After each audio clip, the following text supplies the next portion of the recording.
Hi, good morning. My name is Charles Swanson. I'm a chartered security professional. I'm also a training and development consultant, and I'm currently a lecturer with Perpetuity Academy.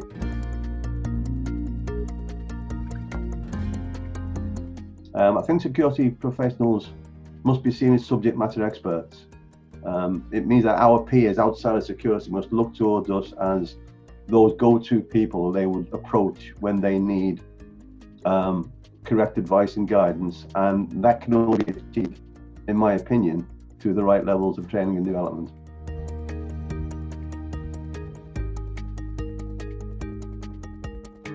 I'd say in today's current climate, an understanding of risk in itself and also business operations have high priority for any security specialist, any subject matter specialist. I think also what we've got to do is we need to understand that we have to embrace technology. I've been advocating technology and the embracing of technology for 20 years.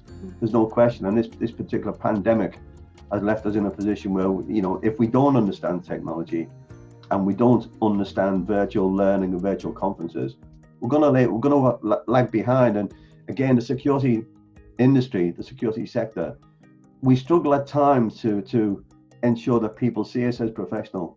If we can't step up to the plate and be very comfortable with technology, we're going to be behind the curve.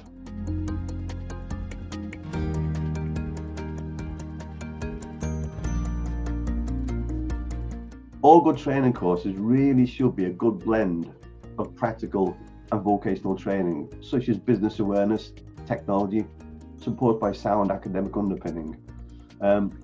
An example, the security survey course is a good example of this, because learners are taught concepts and theories such as crime prevention through environment design, situational crime prevention, before they then go on to carry out a practical survey of the location where they're studying. So they learn the theoretical underpinning in the classroom, they then get their hands dirty.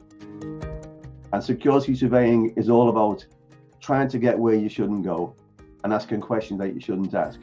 And that has to be underpinned by strong theoretical knowledge, crime prevention through environmental design, situational crime prevention, and then we introduce that to the practical side. So, in my opinion, the learner has to ask themselves, what am I going to get from this course, and how will it help my future development?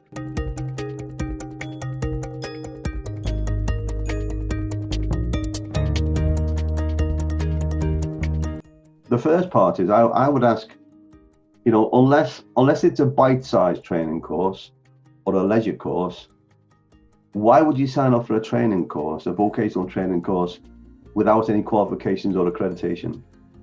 Because a learner doesn't go onto the course just to enjoy the 5 days.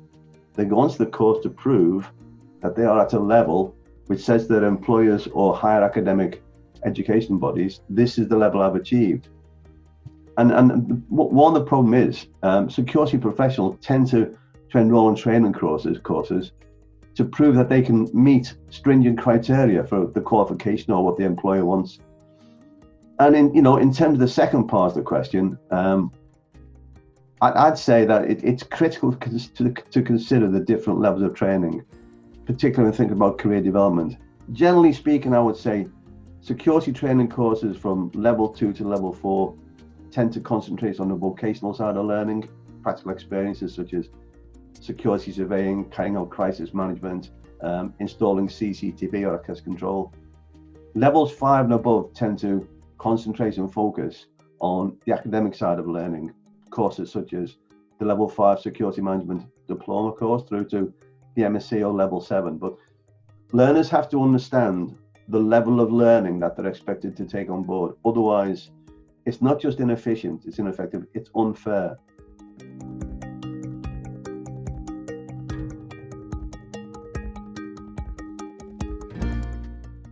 The current pandemic, with the onset of platforms such as Zoom, Teams and so on, has brought with it, at least initially, an almost fait accompli.